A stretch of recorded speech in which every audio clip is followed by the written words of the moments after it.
please like, subscribe, and comment. It really helps the channel. All right, so today we're diving into, oh man, this is a tough one of Australia's most enduring mysteries, the disappearance of the Beaumont children. Now, you've probably heard of this case, but even if you think you know it, trust me, there are layers here that'll send chills down your spine. It's a case that really, it gripped the nation and in many ways redefined childhood in Australia. Okay, so it's Australia Day, 1966.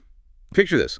Glenelg Beach, sunny, bustling with families. We've got the Beaumont kids, Jane, 9, Arnna, 7, and little Grant, just 4. They head off for a day at the beach. Sounds like, perfectly ordinary summer day, right? Oh, yeah. Deceptively ordinary, which is part of what makes this case so unsettling. I mean, these kids were familiar with the beach, the bus route. It was routine for them. Yeah, and yet they vanish. Poof, gone. The timeline. The timeline is crucial here. Let's break it down. They arrive at the beach around 10:00 a.m. We had witnesses placing them near the Holdfast Bay Sailing Club between 11:00 and 11:30 a.m. Then, around noon, things get, well, they get murky. A witness reports seeing them with a tall, blonde man, maybe in his 30s, but here's the catch. The kid seemed totally at ease with him. This detail. The children's apparent comfort with this man immediately muddied the waters for investigators. It raises the question, was this a stranger abduction? Or was someone they knew involved? Maybe someone who had been, Grooming them. Right, exactly. And it gets even more complicated. At 12:15 p.m., Jane goes into a shop, buys snacks, but she pays with a £1 note.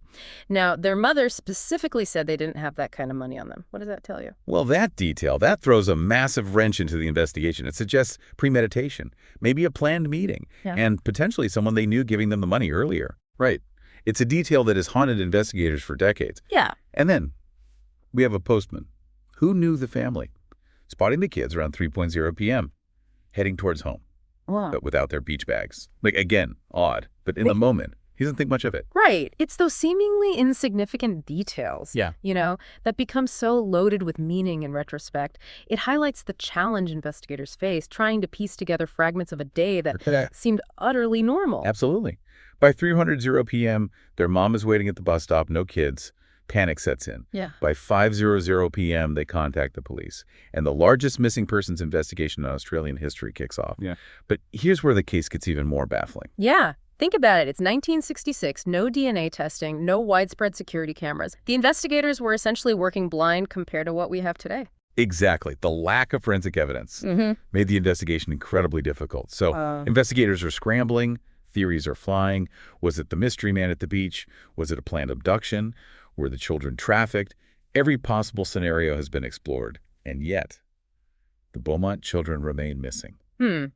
It's a case that defies easy answers, and it's that lack of resolution, that enduring mystery that has kept this case alive in the public imagination for so long. Okay, so let's talk suspects. There are a few names that always come up in connection with this case. We have Bevan Spencer von Einem, a convicted killer. We have Arthur Brown, another convicted child killer. And then there's the Satin Man, a figure who emerged in a 2013 book about the case. Right. Each of these individuals has been scrutinized, their lives and alibis dissected, yet none have ever been definitively linked to the Beaumont children's disappearance. Yeah, it's like hitting a dead end at every turn. But before we go too deep down that rabbit hole, I want to step back for a moment and talk about the broader impact of this case. This wasn't just a family tragedy. It was a cultural earthquake. Absolutely. The Beaumont case shattered the sense of safety many Australians felt. It changed the way we parent, the way we view our communities. Before 1966, it wasn't uncommon for kids to roam freely, playing unsupervised in parks. At the beach, it was just part of growing up. But after the Beaumont children disappeared, that all changed. It's almost impossible to overstate the impact. Parents became much more protective. The idea of stranger danger took hold. It really marked a turning point in Australian society. So we have this chilling mystery. We have these potential suspects. And we have a nation grappling with a profound sense of loss and fear.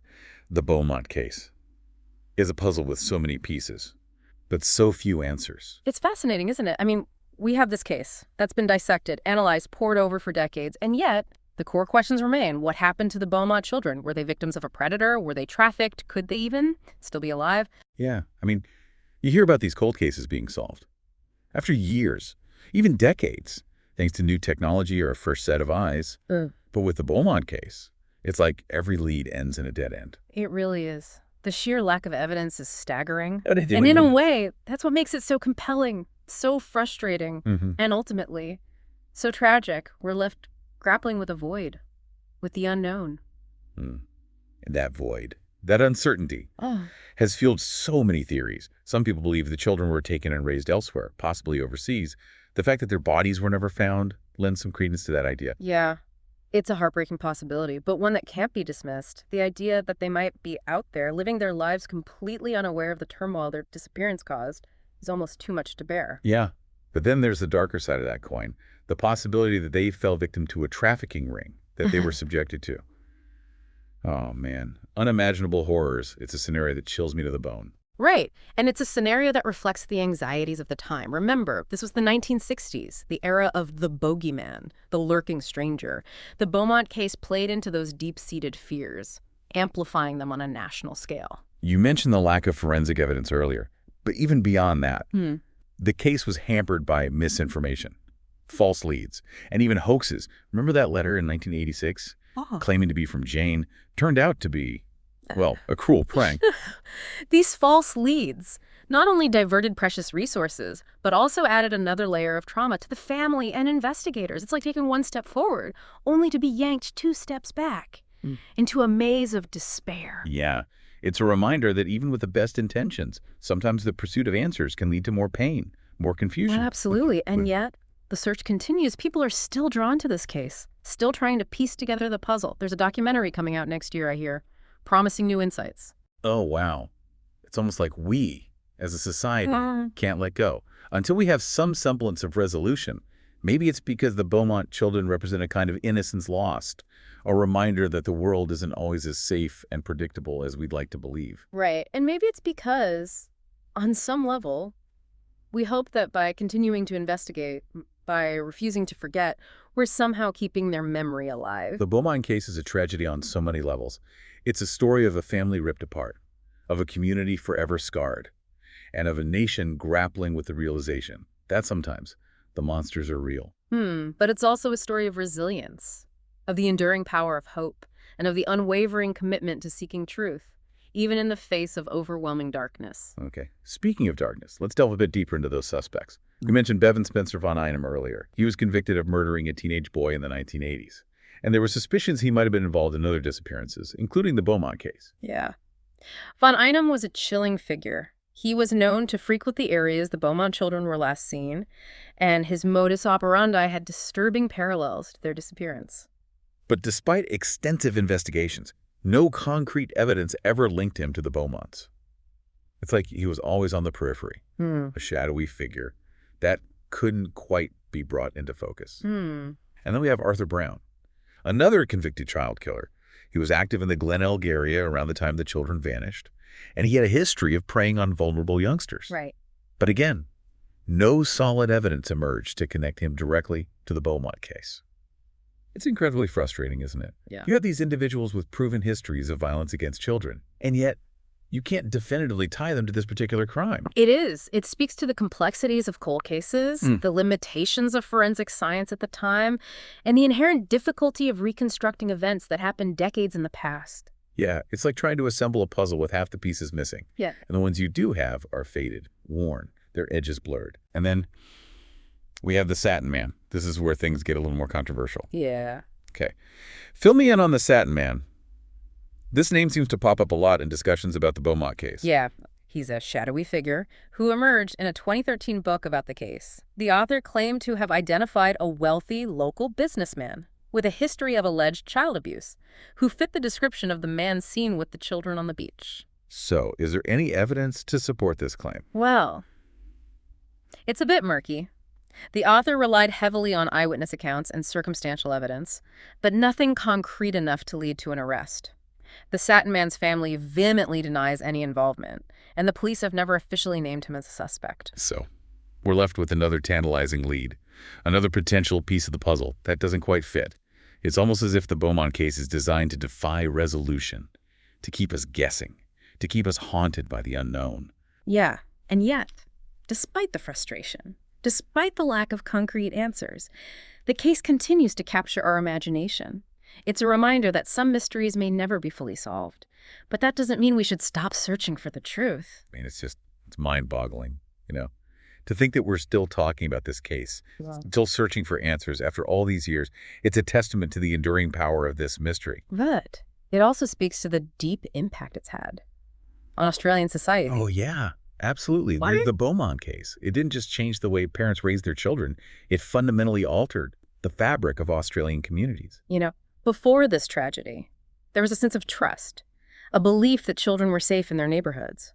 But after the Beaumont children vanished, that trust evaporated. It's like a shadow fell over the nation. Yeah, it really is fascinating how a single event can have such a profound ripple effect, altering not just behaviors, but also attitudes and perceptions. Right. Playgrounds, parks, beaches, places that were once seen as carefree spaces for kids to explore and play suddenly became potential danger zones. Yeah. And that shift in perception wasn't limited to physical spaces either.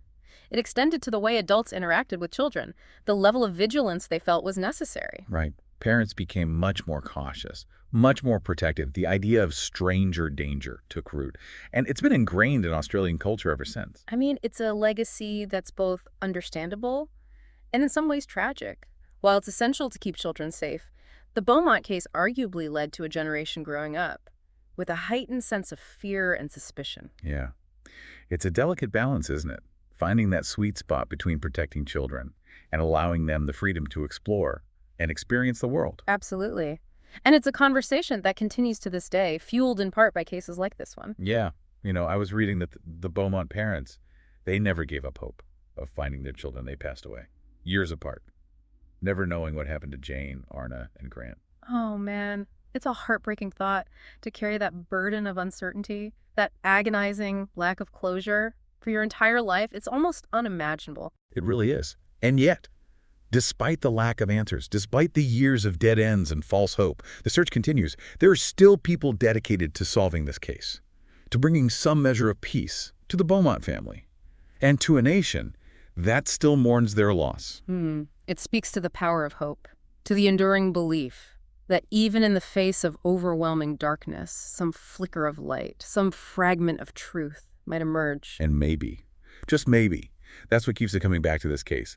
The need to believe that even in the darkest of mysteries, there's still a chance for resolution. The Beaumont case. Well, it serves as a stark reminder that some mysteries may never be solved, leaving us to grapple with the unknown and the enduring power of hope, even in the face of tragedy. It's a case that challenges us to confront the darkness that exists in our world, while simultaneously clinging to the belief that someday, somehow, the truth will prevail. Well, that's our deep dive into the baffling mystery of the Beaumont children, a case that shook a nation, changed parenting forever, and remains unsolved to this day. It's a story that forces us to confront the darkness that exists in our world, while simultaneously clinging to the belief that someday, somehow, the truth will prevail. Please like, subscribe, and comment. It really helps the channel. And until next time, keep exploring, keep questioning, and keep diving deep